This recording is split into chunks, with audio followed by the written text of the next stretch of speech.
Eh bien, bonsoir. Bienvenue dans cette nouvelle séance de la chronique des barbaries. Donc, en ce vendredi 9 avril. Donc, nous allons parler d'émergence, évidemment. Le thème principal d'aujourd'hui, c'est « On verra bien ». Et en fait, c'est tout vu. Hein. Donc, on verra de quoi il s'agit, mais je me doute que vous devez avoir une petite idée. Nous porterons également un regard sur la semaine et sur les semaines écoulées en vérité. Et comme à l'accoutumée, nous finirons par un hommage à des victimes des barbaries. Alors, pour commencer, bien entendu, bonsoir à toutes et à tous de nouveau. Donc, commençons de nouveau cette session par une maxime de Gaston Courtois. N'attendez rien de décisif des mouvements collectifs, de l'activité d'association, généreusement tendue vers l'élaboration d'un idéal.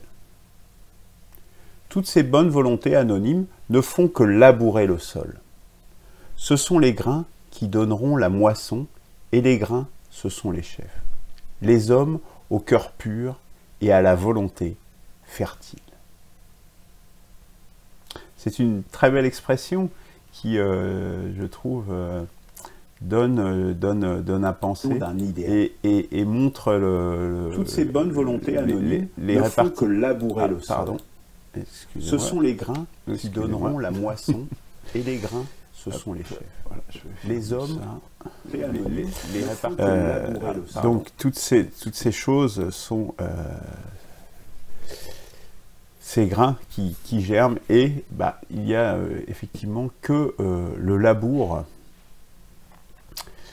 qui est à l'origine de toute cette récolte que j'espère nous aurons prochainement, puisqu'il y a beaucoup d'initiatives qui se créent, beaucoup de gens qui veulent participer. Le tout, c'est que justement ça pousse, ça germe, et la condition pour ça, hein, c'est le tronc commun qui permettra justement d'unifier toutes ces bonnes volontés. Alors,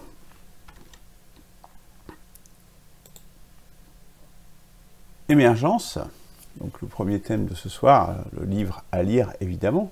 Donc les deux premiers livrets que vous connaissez sans doute si vous suivez cette émission, émergence, voilà, la partie centrale, la partie cœur, je dirais.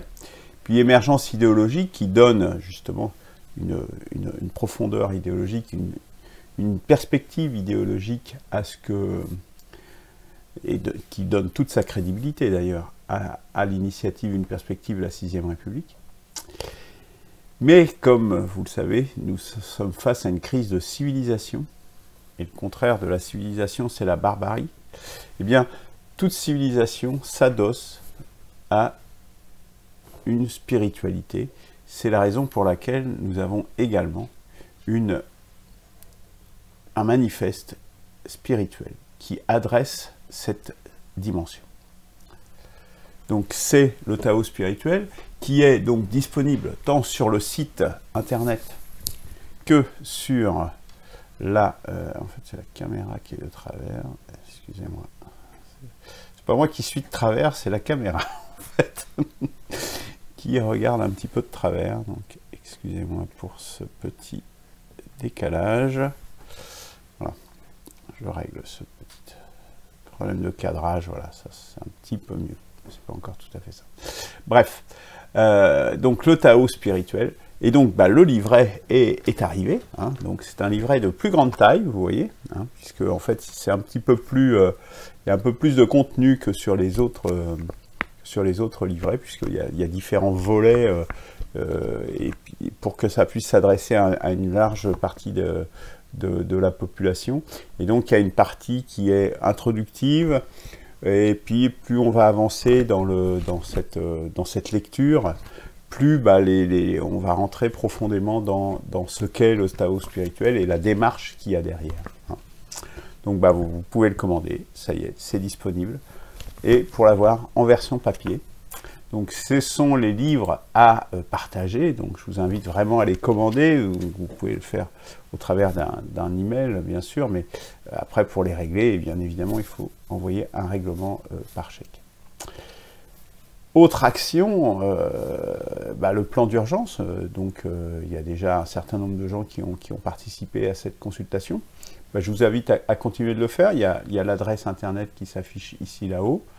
Bien voilà, c'est le plan d'urgence qui est le complément de la Constitution, mais je dirais dans une approche, dans un temps plus rapproché, parce que les Français ne peuvent plus attendre, et je pense que ça sera de plus en plus le cas avec la crise qui est devant nous et qui est déjà là.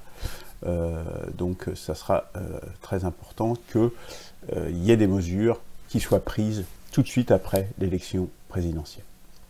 Voilà, c'est un plan d'une dizaine de mesures. Voilà, vous pouvez y accéder. Ça nécessite de s'inscrire sur le site pour pouvoir participer, pour justement ne pas qu'il y ait des gens qui votent plusieurs fois. Donc c'est pour garantir la validité du scrutin.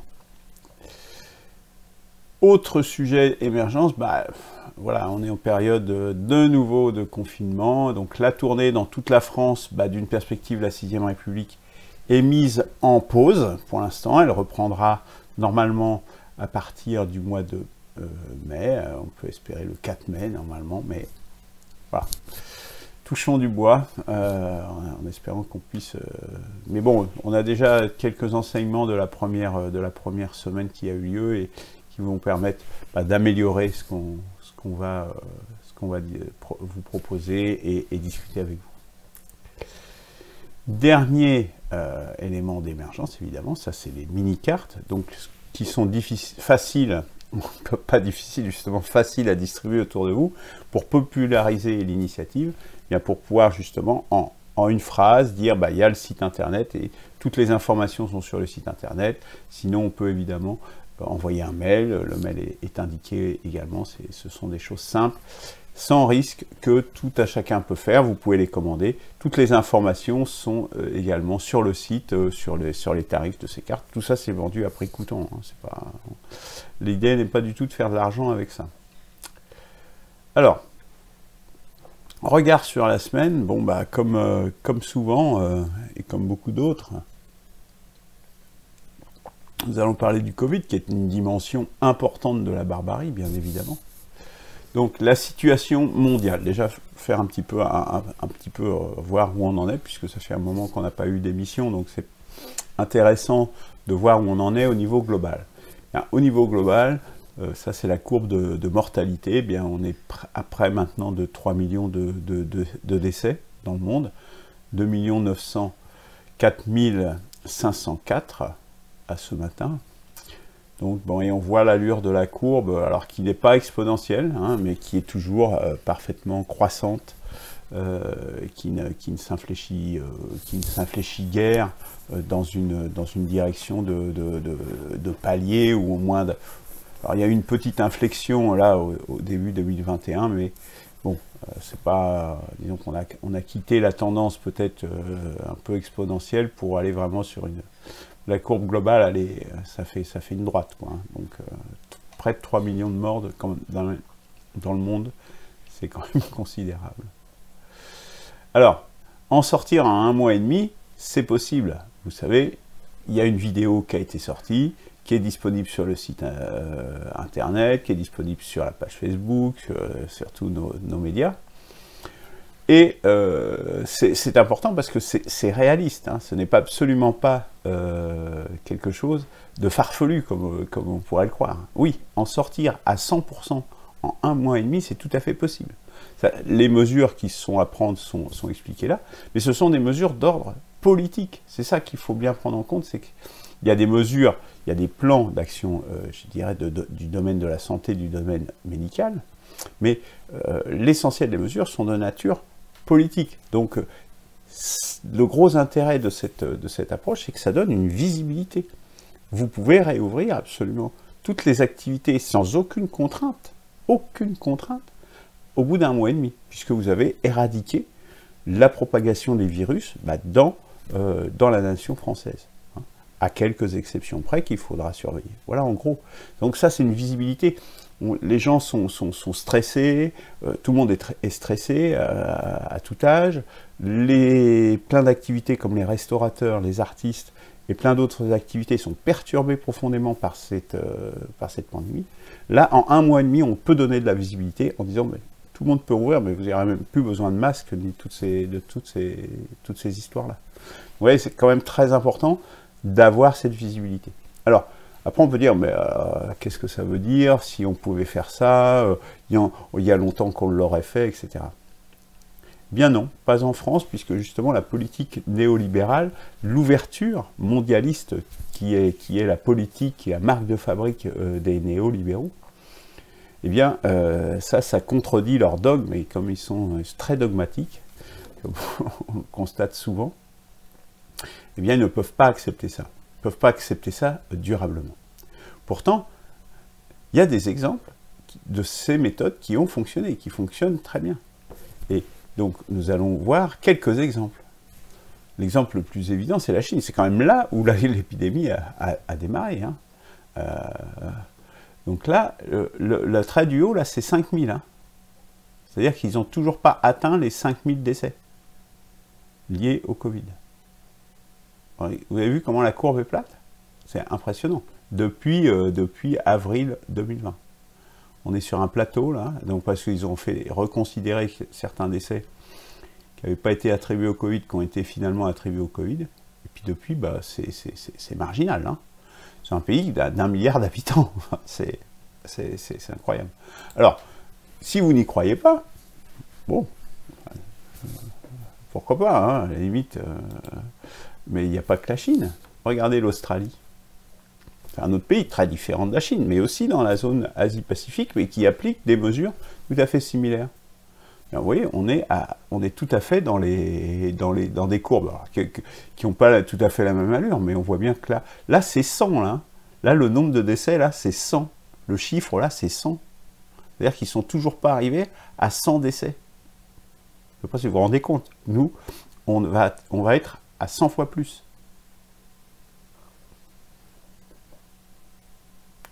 Autre pays de la région, le Vietnam. Alors là, c'est encore pire, enfin encore pire, encore plus significatif. Là, le chiffre, là, c'est 35. 35. 35. Vous vous rendez compte? Alors, moi, je veux bien qu'on dise que la politique que je propose, le plan de sortie du Covid, c'est ça, c'est un plan de sortie du Covid et farfelu. Mais en plus, il ne coûte pas extrêmement cher, hein, parce que là, il y a des milliards qui vont être dépensés tant dans l'économie pour la maintenir à flot que pour acheter des vaccins et tout un tas de choses comme ça. Le plan qui est proposé, bon, il a un coût, évidemment, mais il n'est pas de même ordre de grandeur que ça. Et vous voyez les résultats. Prenons un autre pays, la Corée du Sud. Allez, encore un pays différent. Hein. Voilà, eux, ils maîtrisent. Hein. Et là, le haut, là, c'est 2000. C'est-à-dire qu'ils n'ont toujours pas atteint les 2000 décès. Hein. Ils doivent être dans les 1700, 1800. Voilà, la Corée du Sud. Nombre d'habitants à peu près similaire à la France. Développé, etc. etc. Voilà. Oui, c'est sous contrôle. Donc oui, c'est possible. C'est totalement possible. 2000, c'est le nombre de décès qu'on a par semaine, nous. Et même plus, parfois. Alors, moi, je veux bien qu'on me dise que c'est pas réaliste, mais des exemples existent, mais qui peuvent être mis en œuvre en France. Ça nécessite certains efforts pendant 1 mois, mais après, on est tranquille, on est débarrassé. Vous vous rendez compte de l'avantage que c'est? Ben moi, je pense que ça vaut le coup, très largement. Alors, dernier exemple, encore un pays encore différent, la Thaïlande. Bon, voilà, là, la barre du haut, c'est 1000, hein, pareil. Hein, ils sont à moins de 1000 décès, puis alors là, c'est personne, quoi. C'est complètement plat depuis des mois, hein, depuis 6 mois, là, quasiment. Voilà. Voilà, ça, c'est une réalité qui est tout à fait différente, et donc qui montre que c'est tout à fait possible. Là, on a pris 5 pays, hein, 5 pays différents, mais qui ont mis en œuvre des politiques qui sont efficaces. Voilà, les chiffres parlent d'eux-mêmes. Alors, autre sujet, bienvenue dans la Real Politic. Donc vous avez sans doute entendu parler de cette photo grotesque, là, où on voit Ursula von der Leyen, qui est là comme ça, comme un peu empotée, parce qu'elle n'a pas de siège pour s'asseoir avec les autres personnes, hein, Erdogan et Charles Michel. Et donc voilà, ça c'est la réalité de la politique. Hein. C'est-à-dire qu'on a... Parce que la politique, la réelle politique, ça veut dire la politique étrangère fondée sur le calcul des forces et l'intérêt national. Et c'est ça la réalité de la politique, surtout à l'échelle internationale, mais c'est vrai aussi à l'intérieur. Hein, c'est aussi des choses qu'il faut intégrer, que les forces s'exercent. Et là, elles s'exercent de façon publique et tout à fait claire. Donc c'est une humiliation évidemment pour elle, puisqu'il n'y avait pas de siège prévu pour elle. Il faut voir qu'en 2015, il y avait eu une même configuration avec les deux mêmes fonctions à la tête de l'Europe qui avaient été reçues également par Erdogan à l'époque. Il y avait un siège pour chacun des deux. Il y avait Erdogan au milieu et le président du Conseil et le président de la Commission européenne qui étaient chacun sur un fauteuil à côté, encadrant Erdogan. Donc ça a été clairement prémédité. Hein. Mais du coup, si c'est une humiliation pour elle, qui est la présidente de la Commission européenne, ça l'est aussi fatalement pour l'Union européenne. Puis son attitude montrait bien qu'elle était complètement déstabilisée par ça. C'est ça la politique. C'est ça la politique réelle. L'humiliation fait partie de la politique. Et surtout à l'échelle internationale. Et donc la Turquie dit avoir reçu des agréments, justement, protocolaires pour faire ça, comme ça. Hein. Ils se sont mis d'accord avec l'Union européenne. Donc c'est pas du tout un hasard. Et donc la Turquie dit, oh non, nous on n'y est pour rien, on a suivi le protocole. Bon, je pense qu'ils ont... Ça les a bien amusés de faire ça aussi, hein, et ça suit bien leur philosophie. Mais ça montre également qu'il y a certainement une complicité de Charles Michel, d'ailleurs on le voit bien quand il se met en place, etc.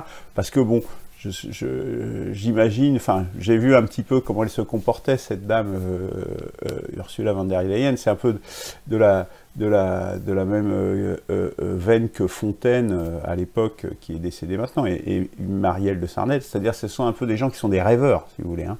Qui sont un petit peu, bon, qui sont dans le domaine, ils sont rêveurs, sauf pour nous pressurer, mais à côté de ça, ils font de la politique, ils ont un côté un peu amateur, malgré tout, je suis désolé de le dire, mais c'est un peu ça. Et je pense qu'elle doit agacer, effectivement, un certain nombre de choses, et je pense que Charles Michel a certainement voulu, puisqu'il est dans un niveau supérieur, dans l'ordre protocolaire, visiblement. Son niveau est supérieur puisqu'il est président du Conseil, c'est-à-dire président du Conseil des chefs d'État, alors qu'elle est présidente de la Commission européenne, c'est-à-dire des gens qui sont désignés, qui ne sont pas élus, rien du tout. Hein, voilà. Donc, dans l'ordre protocolaire, elle est à un niveau inférieur. Mais, donc voilà, ça c'est la politique réelle, et je pense que Charles Michel a aussi sans doute lui envoyer un message aussi par la même occasion. Hein, je pense qu'ils se sont bien entendus à ce sujet-là. Alors, qu'aurait-elle dû faire? Parce que dans une situation comme ça, effectivement, elle n'était pas prévenue, et ça peut arriver, parce que des chefs d'État qui essayent de vous humilier en public, dans des rencontres internationales, ça arrive régulièrement. Ça fait partie, ce genre de choses fait partie du rapport de force, fait partie de la négociation. Qu'aurait-elle dû faire? Je dirais qu'elle avait, à mon sens, différentes options. Soit elle en prenait acte, sachant qu'elle est dans l'ordre protocolaire avant, et donc elle ne devait pas avoir cette attitude, elle devait s'asseoir directement là où elle s'est assise sur le canapé, et donc faire comme si de rien n'était, et ce serait passé, puisque bon, bah, c'était juste dans l'ordre des choses, on aurait pu dire. Donc, passer comme une goutte d'eau coule sur le dos d'un canard. Les gens de la campagne comprendront cette expression. L'autre possibilité qu'elle aurait eue, évidemment, c'est de se dire, ben, moi, je ne me dégonfle pas, je me mets avec eux, et je reste, par exemple, debout, au milieu, entre les deux. Je me mets entre les deux. Et là, je m'impose. Ça aurait été une attitude de chef d'État. Je vois très bien De Gaulle faire ceci. Ou, une dernière possibilité, c'était de partir, de dire, bon, il n'y a pas de place pour moi, je m'en vais. Vous voyez? Et là, elle aurait mis Charles Michel forcément dans l'embarras. Donc, l'attitude qu'elle a eue, en fait, elle a été aucune de ces trois-là, qui était une des trois attitudes qui a priori possible, et du coup, eh ben, elle est humiliée, et quelque part, ça montre, c'est ça la politique, hein. Ça montre qu'elle n'est pas tout à fait à la hauteur de sa tâche. Ça, c'est la réalité de la représentation, vous voyez. On me parle de tirage au sort, vous croyez que des gens qui vont être tirés au sort, ils vont être capables de faire ça? Je ne dis pas que c'est un métier, mais la diplomatie, il y a quand même des choses à savoir, à apprendre, et à une certaine expérience qui doit parler, et qui doit se manifester immédiatement. C'est-à-dire que ce n'est pas demain que ça doit se faire, hein. C'est dans l'instant, c'est dans la seconde que la réaction doit intervenir. Donc il faut vraiment être entraîné à ce genre de choses, parce que sinon vous perdez la face. Et là, bah, c'est quand même dommageable pour elle, mais aussi, surtout parce qu'elle représente l'Union européenne. Donc voilà. Donc ça, c'est une chose, hein. Il y a plein de messages là-dedans, hein. C'est très intéressant en fait. Autre regard sur la semaine, bon, sur les semaines écoulées et sur les semaines à venir et les mois à venir, la crise économique est là. Mais pas pour tous, parce qu'effectivement, le nombre de pauvres et le nombre de chômeurs a considérablement augmenté. Je parle que de la France, hein, mais c'est vrai dans plein de pays en Europe notamment. Donc par contre, pendant ce temps-là, la bourse continue de monter, comme si de rien n'était. Les multimilliardaires sont encore plus riches, c'est-à-dire que les inégalités continuent de croître, complètement en déconnexion, en partie, hein, parce qu'il y en a qui tirent leur épingle du jeu de cette situation, comme les Amazones, etc. Mais globalement, de l'économie qui est quand même bien malade avec ce contre-coup du Covid. Alors, qu'est-ce qui se passe, hein? Le temps de la déflation est en train de s'achever, hein, et celui de l'inflation arrive. Hein. Et notamment, ça se mesure d'ores et déjà dans l'immobilier, très fort dans l'immobilier, dans l'énergie. On voit ici dans la courbe qu'on a de l'indice des prix de l'INSEE, hein, des ménages, en glissement annuel. Donc là, on voit qu'avant la crise, on était dans les tours de 1%, à un rythme annuel de 1%. Arrive la crise, on a bien cette phase de déflation. Et là, on voit que depuis le début janvier à peu près, eh bien, on repart vers les niveaux antérieurs. Et moi, je pense que ça va aller bien au-delà. Hein, parce qu'on voit bien, par exemple, sur l'immobilier, on voit qu'il y a des gens qui vont aller acheter en province, etc. Donc ça va forcément se traduire. Puis l'énergie qui remonte. Et alors, on sent la crise, on sent plus ou moins la crise, parce qu'il y a des injections monétaires de façon considérable. Enfin, le plan Biden qui est de, je ne sais plus combien, enfin, c'est 2000 ou 2500 milliards, je ne sais plus, ou 3000. Enfin, là, pour tout de suite, hein, qui vient après le plan de Trump, qui était déjà de 1500 milliards. Enfin, là, je ne suis pas trop sûr des chiffres, mais voilà, il est encore plus gros que celui de Trump, qui était déjà gigantesque. Et en plus, ils vont faire ça sur 10 ans. C'est donc des injections monétaires gigantesques. L'Europe fait un peu la même chose, et ils font tourner la planche à brouiller. Jusqu'où et jusqu'à quand? Parce que ça a forcément des conséquences en termes de dépréciation. Et dépréciation, ça veut dire perte de valeur de la monnaie. Hein. Et aussi, alors une autre conséquence de ça, c'est la spoliation. Moi, je pense que c'est vraiment quelque chose de très important et qui fera sans doute la bascule. Je pense que j'en reparlerai, hein, parce que là, je fais juste un regard, mais j'en reparlerai, je ferai, je pense, une émission dédiée à cette partie économie, à une spoliation d'une partie, justement, de la petite bourgeoisie, donc les gens qui ont un petit restaurant ou 2-3 restaurants, voilà, des gens qui sont dans le domaine du tourisme, etc., des chambres d'hôtes, des choses comme ça. Le but est clairement de les ruiner et de s'accaparer ces zones de profit, d'activité, au profit justement des grands groupes, qu'ils soient via Internet ou qu'ils soient les grandes surfaces dans la grande distribution, par exemple. qui eux ont l'air insolites. Voilà ce qui risque de se passer. On verra que ça peut être vraiment, c'est une bombe à retardement politique.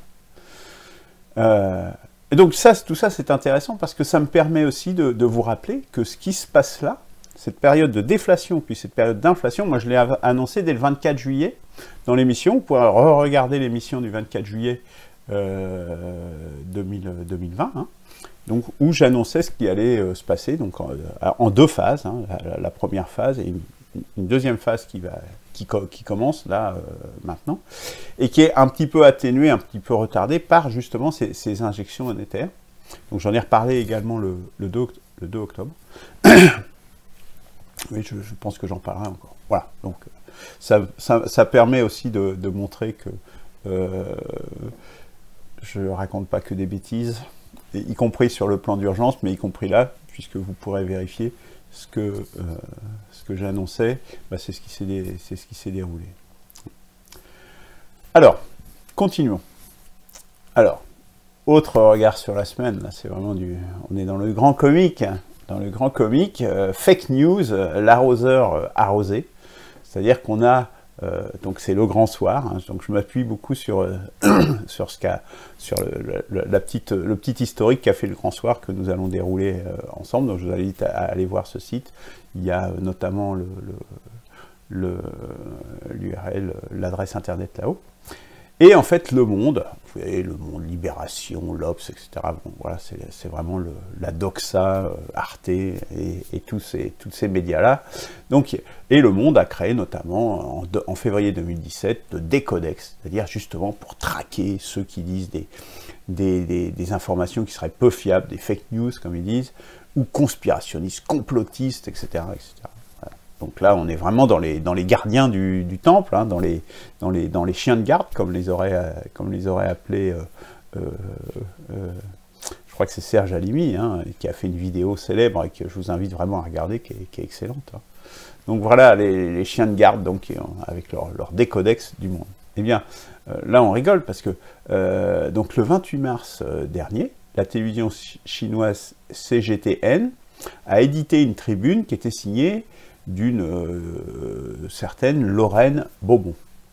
Et donc, elle disait justement, et en plus c'est encore plus amusant parce que c'est sur le sujet des fake news, en disant, parce qu'elle, visiblement, elle connaît bien le Xinjiang, hein, donc c'est la province autonome là qu'on voit en rouge ici, avec l'histoire des Ouïghours, vous savez, hein, dont on parle énormément. Et elle dit, mon Xinjiang, visiblement elle connaît la région, hein, halte à la tyrannie des fake news. Donc où elle dénonce, et donc je mets l'URL, hein, vous pourrez consulter cet article-là, hein, qui est sur le site de cette c'est en français, hein, donc vous pouvez le lire en français.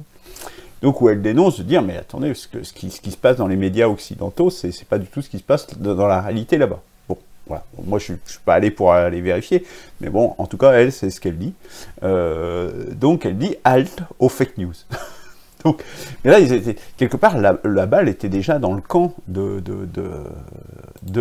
justement de la presse mainstream, qui n'arrête pas de nous dérouler ce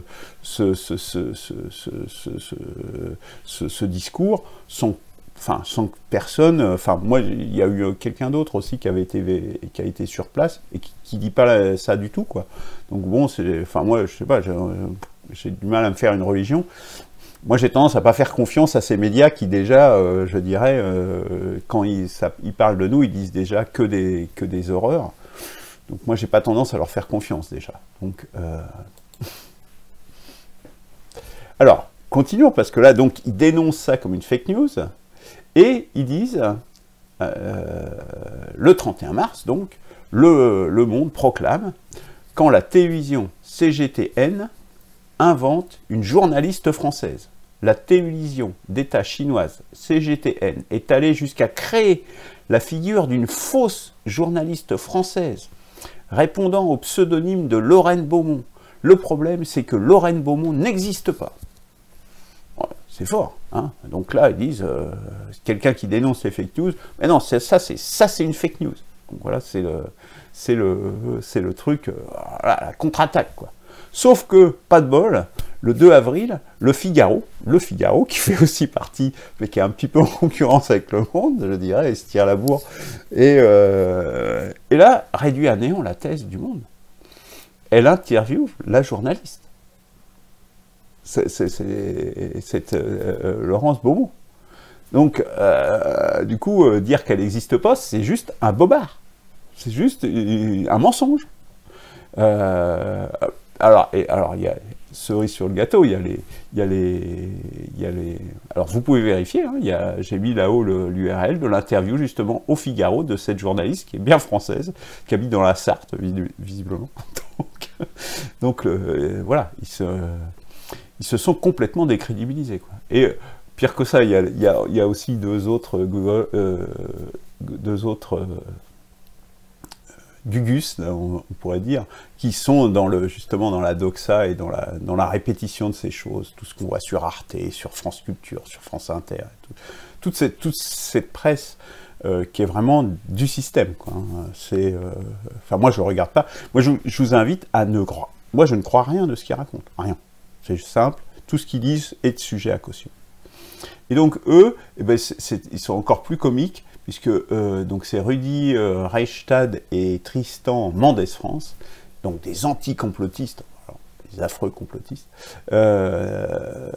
Donc, ils référencent sans vergogne, donc 2 jours après, ce bobard qui a été écrit dans Le Monde, or qu'on savait que l'information était fausse déjà depuis 2 jours. Donc, quel est le Conspiracy Watch, les observateurs de la conspiration? Et on peut vraiment leur faire confiance, puisqu'ils sont même pas capables de lire les journaux qui sont de leur bord. Donc, c'est vraiment une pantalonnade, je dirais. Alors, justement sur ces questions comme ils appellent le fact-checking, parce que ça fait bien de parler en anglais, donc je vous invite à regarder cette vidéo donc de l'État cryptique, je crois que j'en ai déjà parlé, donc il y a l'adresse internet là, c'est très intéressant, il fait a fait peut-être 15 minutes, justement, où il montre qu'en fait, ça, c'est que de la propagande, quoi. Mais c'est démonté, hein. Il démonte bien les choses, il explique bien comment tout ça, en fait, le fact-checking, ça atteint très vite ses limites. Donc, je vous invite vraiment à voir cette vidéo. Vous verrez, il y a plein de vidéos intéressantes en plus sur ce site, l'État cryptique. Donc, vous ne perdrez pas votre temps, croyez-moi. Alors, sujet principal d'aujourd'hui, on verra bien. On verra bien, et je voudrais commencer ce On verra bien par une chanson de Nekfeu, qui est un rappeur, donc il y a une chanson qui s'appelle On verra, qui a déjà quelques années, je crois. Donc j'ai mis là-haut, justement, vous pourrez voir toutes les paroles et l'écouter. Je ne la diffuse pas parce que c'est pour pas avoir des problèmes de droit d'auteur. Donc voilà, mais j'ai mis quelques extraits des paroles. Donc on sèche les cours, la flemme marque le quotidien, être en couple, ça fait mal que quand t'y tiens. Bon, ça donne un petit peu l'ambiance. On verra bien ce que l'avenir nous réservera. On verra bien, vas-y, viens, on n'y pense pas. On verra bien ce que l'avenir nous réservera. On verra bien, on verra bien. Donc il est vraiment dans une attitude, bon bah, et il conclut la chanson. Hein. Bon, il y a des choses, hein, enfin, c'est intéressant de regarder les paroles, hein, quand même, justement, on y reviendra parce que c'est vraiment intéressant de regarder ces paroles. Puis il conclut en j'en ai rien à foutre de rien, rien à foutre de rien, j'en ai vraiment rien à foutre de rien, rien à foutre de rien, on verra bien. Voilà, bon, c'est pas très optimiste, ni très citoyen, je dirais. C'est le moins qu'on puisse dire, mais c'est surtout un signe de ce qu'on appelait il y a quelques années le no future, quoi. C'est un peu... mais il n'y a pas beaucoup d'espoir, on dirait maintenant. La question que je voudrais poser, c'est... Voilà, donc on a la parole d'un rappeur, hein, qui dit ça, mais est-ce qu'il est vraiment le seul à dire ça? Parce que, voilà, on peut dire, il est peut-être un peu dans l'outrance, etc., mais est-ce qu'il est le seul à dire ça? moi, l'expérience que je retire un petit peu de l'initiative, une perspective de la 6e République, quand je discute, justement dans la tournée, etc., j'ai l'impression quand même qu'à faire cela, à dire cela, ou à pas le dire, mais à le faire, on verra bien, on verra bien, on verra bien. Et j'entends les gens qui discutent, et il y a beaucoup de gens qui disent ça, et c'est pas que des jeunes comme ça, il y a aussi des personnes de tout âge qui disent ça. On verra bien, on verra bien. C'est, en fait, on est juste dans la consommation, c'est-à-dire qu'on a intégré le fait que l'on était juste des purs consommateurs, on n'est plus des hommes, on est des sous-hommes.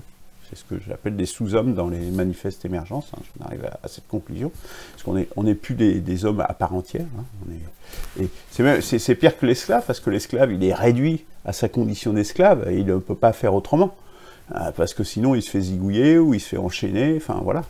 Nous sommes censés avoir quand même un certain degré de liberté par rapport aux esclaves. Eh bien, nous sommes dans une servitude volontaire, et on se dit, on verra bien, on verra bien. On est juste des consommateurs, c'est-à-dire on fait ce qu'on attend qu'on fasse, ce que le système attend qu'on fasse de nous. Et on est devenu tellement des consommateurs qu'on n'est plus des citoyens. C'est-à-dire que dans la politique aussi, on est devenu des consommateurs. C'est-à-dire qu'on se comporte par rapport aux élus, à des gens qui sont nos représentants, quelle que soit la manière dont ils ont été désignés, à la limite, mais ils sont en l'occurrence élus, donc ils nous représentent, c'est une part de nous-mêmes. Eh bien, on se comporte comme un consommateur, hein, comme si on se comportait avec un opérateur téléphonique. On va voir la mairie, voilà, c'est un guichet de produits, quoi. Voilà.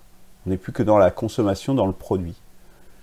À tel point qu'il y a on a des gens, enfin, il y a sur les municipales, on a bien vu, les gens veulent plus se présenter, tout ça. C'est vraiment un écroulement citoyen, quelque part.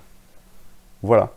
Donc vous voyez, ce rappeur, il le dit avec ses mots, il le dit avec sa façon de dire, mais cette attitude, elle est bien plus large que ça. Elle concerne bien du monde. Je le crains bien. Mais ce n'est pas inéluctable, hein. Pourtant, voilà, là, quelque part, il y a des possibilités. Bon, la jeunesse, on voit bien, il y a une partie qui est déjà dans la barbarie, parce que si vous lisez ces paroles et d'autres paroles, ils sont déjà, justement, dans une optique, on va vers la barbarie, on est dans la barbarie, et voilà, il n'y aura pas d'autre option, quoi. Hein. Voilà ce qu'une grande partie de la jeunesse pense. Hein. Pas toute la jeunesse, heureusement, mais voilà, en tout cas, ça transparaît très clairement dans ces paroles. Et moi, je vous dis, la barbarie qui vient, et qui est déjà là, elle n'épargnera personne. C'est pas on verra bien. Moi, je veux dire, c'est déjà tout vu. Tout vu. On se planque pas avec la barbarie. Hein. Je veux dire, prenez la barbarie allemande, la barbarie de la Deuxième Guerre mondiale, la barbarie nazie. Vous croyez que les occupants en France, les occupés, pardon, en France, ils étaient à l'abri de ce qui s'est passé? Est-ce qu'ils ont été épargnés, sauf s'ils étaient des collaborateurs, et encore, ça sera même encore à vérifier pour certains d'entre eux. Tout le monde en a subi les conséquences de la barbarie. Vous savez que dans l'Exode, rien que l'Exode, je cite de mémoire, je crois qu'il y a eu 100 000 morts. Il y a eu plus de morts dans l'Exode, avec les bombardements et les mitraillages des civils sur les routes pratiqués par les avions nazis.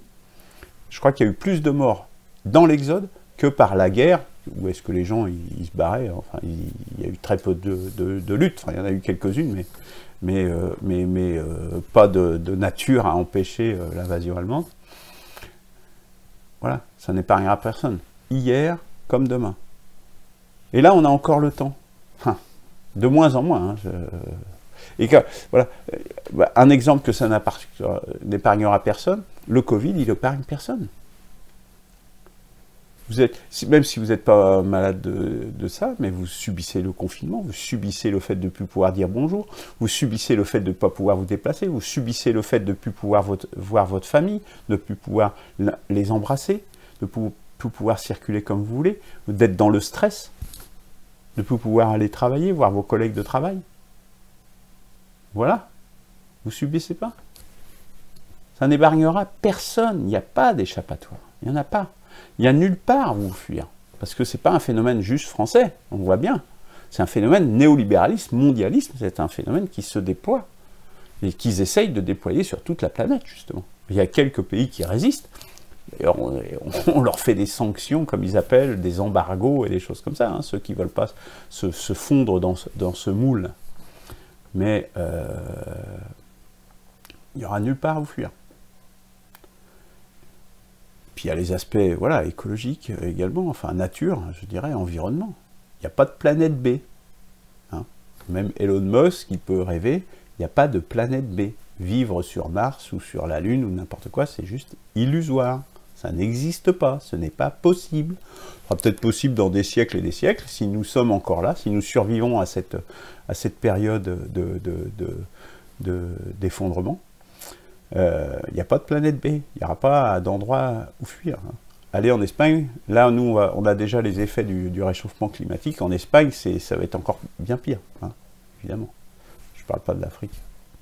Il n'y a pas de France B non plus. Hein. Il n'y a pas d'une deuxième France où on pourrait aller, qui serait épargnée, où on retrouverait une ambiance fraternelle et conviviale. Non, il n'y a pas de France B non plus. Il n'y a pas de France B. Si on abîme cette France-là, si on continue de la détériorer, de la détruire, comme c'est l'œuvre de Macron, qui ne vise qu'une chose, c'est à détruire la France,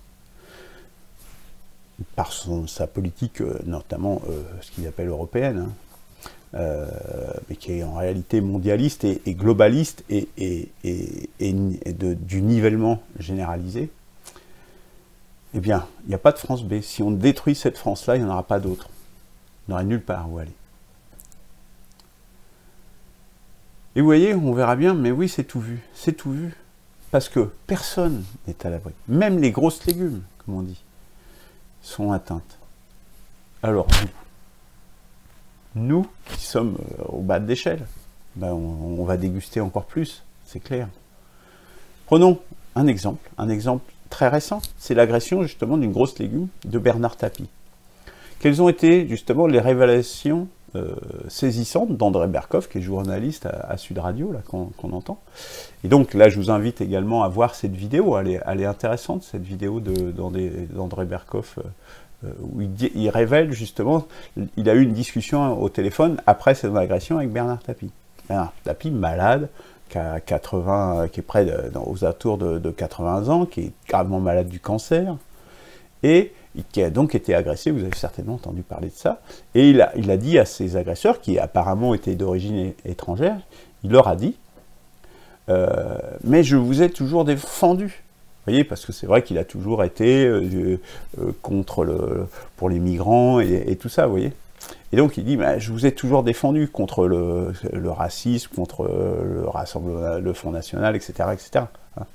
Et donc il disait, ah mais vous venez m'agresser, mais je vous ai toujours défendu. Et là c'est saisissant parce que un des agresseurs lui aurait répondu, c'est ce que rapporte Berkoff, va te faire, ce temps-là est mort. Donc déjà il l'insulte, il l'a aussi torturé, etc. Et lui sa femme. Ce temps-là est mort. Qu'est-ce que ça veut dire, ce temps-là est mort? C'est intéressant, c'est cette expression. Hein. Tout le monde détient une part de vérité dans ce qu'il dit. Que tout le monde peut être touché. Donc ça, c'est une première chose. Donc, même des gens riches, fortunés, qui habitent des beaux quartiers, etc., peuvent être touchés. Mais ça veut dire aussi que le temps de la barbarie est là, il arrive, il est au présent. Ce temps-là est mort. Le temps où est-ce que tout le monde était gentil, on essayait de vivre ensemble et tout ça, c'est terminé. Ce temps-là est mort.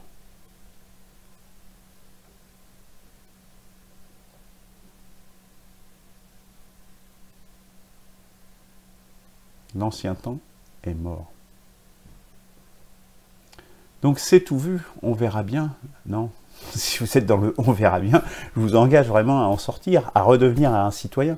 Parce que être un citoyen, c'est s'occuper de la chose publique. C'est vraiment en faire partie et participer, comme aurait dit Thucydide, c'est faire de la politique. La politique, c'est pas sale, c'est s'occuper de l'environnement dans lequel on vit, et pas de se recroqueviller, comme avec ce confinement nous y pousse encore plus, comme dans une coquille, comme des escargots. Hein. On n'est pas des escargots, nous sommes des êtres humains. Hein. On n'est pas des hérissons qui se mettent dans une boule, hein, puis même ils galopent, les hérissons, ils ne restent pas tout le temps dans leur boule, et les escargots non plus. Voilà, il faut participer à la vie sociale. Et la chose essentielle de la vie sociale, c'est la politique. Pas sale, la politique. Il faut s'en occuper. Sinon, elle s'occupe de vous. Et on voit bien, Macron, il s'occupe bien de nous. Et cela se construit parce qu'il y a encore des possibles.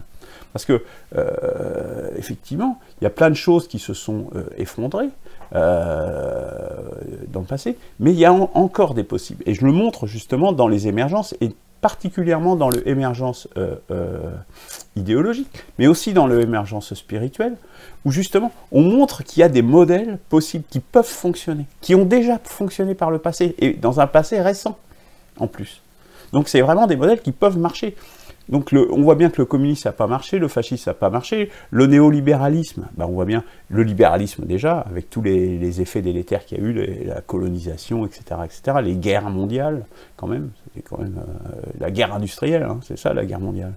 Et là on voit bien aujourd'hui, avec tous les effets délétères aussi, certains effets positifs, mais on arrive à des effets délétères gigantesques, globaux. Hein. Le réchauffement climatique c'est global, la pollution c'est global. C'est pas juste un petit problème, hein, c'est des gros problèmes gigantesques. Eh bien, il y a des solutions possibles, et un modèle de société, et vraiment un modèle de civilisation, hein, possible, mais il est vrai qu'il faut faire une mutation, et c'est cette mutation qu'il faut faire absolument. Sinon, de toute façon, la mutation, l'environnement nous l'imposera. Je pense qu'il est mieux de le maîtriser plutôt que de le subir. Donc oui, il y a des possibles, donc, mais il faut s'en occuper. Ça ne va pas durer. Hein. Quand on va basculer, si on bascule dans la guerre civile, croyez-moi que pour en sortir, c'est pas la même chose. Demandez aux Syriens ce qu'ils en pensent. Hein. Demandez à l'Irak. Là, c'est pas enfin, il y a des parties de guerre civile et tout ça. Demandez dans tous ces pays. Demandez en Israël, aux Palestiniens, etc. Où il y a des guerres civiles permanentes. Demandez à ce qui se passe entre l'Arménie, l'Azerbaïdjan, où c'est des conflits permanents. Demandez ce qui se passe en Yougoslavie et en Bosnie, etc. Et ce qui couve. Donc ça ne va pas durer. Les choses positives, c'est que justement les vieilles illusions sont tombées. Le socialisme, etc., c'est tombé. C'est-à-dire c'était des formes d'hommes nouveaux, et ça, c'est tombé.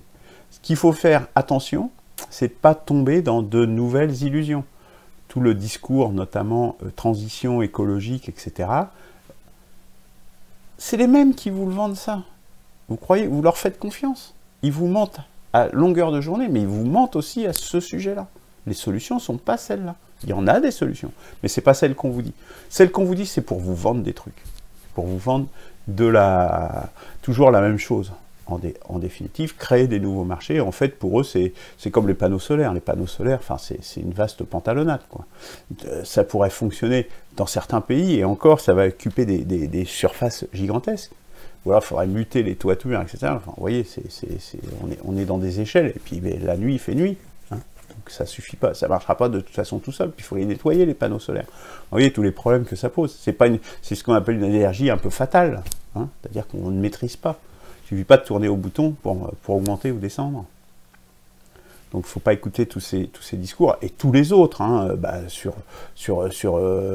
on peut accepter une immigration sans qu'il y ait aucun problème d'assimilation, surtout avec un moteur d'assimilation qui n'existe plus. Tout ça, c'est des fausses voies. Il faut pas s'illusionner là-dessus, ça c'est très important, sur la technologie qui résoudrait tout, c'est encore un autre truc. Non, la technologie, ce sont des outils. Les outils ne vont pas vous résoudre les problèmes humains. C'est aussi simple que ça. Donc, il y a un espoir, mais il ne faut pas se bercer. Il faut abandonner les anciennes illusions, ça je pense que c'est à peu près clair, même s'il y en a qui se revendiquent encore du communisme, mais je pense que c'est illusoire. Mais il ne faut pas se faire bercer par d'autres illusions, il faut penser par soi-même, ayez l'esprit critique, C'est la seule chose que je vous appelle à faire, c'est être citoyen, à marcher sur vos deux jambes et pas vous faire bourrer le mou par des Arte, des France Culture, des Libérations, des Nouvelles Obs, etc. Tout ça, n'écoutez plus ce qu'il dit. Moi, j'écoute plus ce qu'il dit. On verra bien, mais oui, c'est tout vu. C'est tout vu. Et, alors je sais pas quelle heure il est. Oui, il est un peu tard. Donc, je voulais vous passer cette vidéo, Une étrange apathie. Et peut-être finir là-dessus, justement. Parce que c'est... enfin, finir cette partie là-dessus. Bonjour. Une étrange apathie. Comment interpréter la torpeur ayant saisi les Français depuis quelques semaines, depuis début février?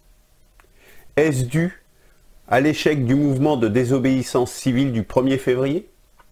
À la prise de conscience de l'installation dans la durée du nouveau monde? Celui où il n'est même plus possible de se dire bonjour normalement? Celui de la barbarie? Sur quoi cela débouchera-t-il? De deux choses l'une. Soit ceci est une veillée d'armes, le calme avant la tempête. Ou bien c'est vers la résignation.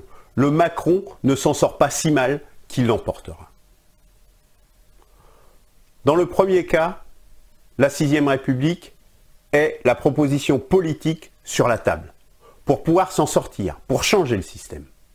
Cela suppose une mobilisation d'une large part des citoyens de tout âge. Un P6R devrait le ressentir parmi les premiers.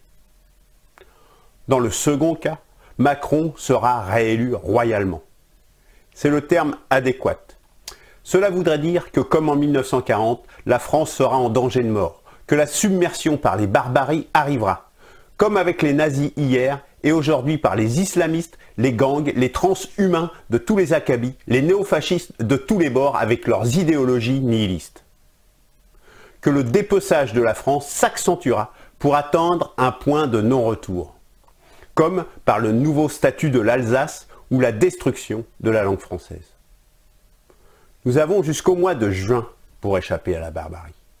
Et ne comptez plus comme hier sur l'URSS, elle n'existe plus. Les USA, ils collaborent partout avec les intégristes. L'Allemagne, elle serait trop contente de disposer définitivement du leadership en Europe. Nous sommes seuls.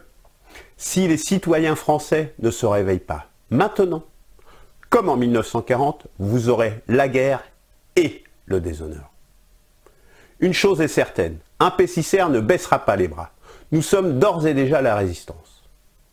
Vive la première démocratie, vive la 6ème République, vive la France.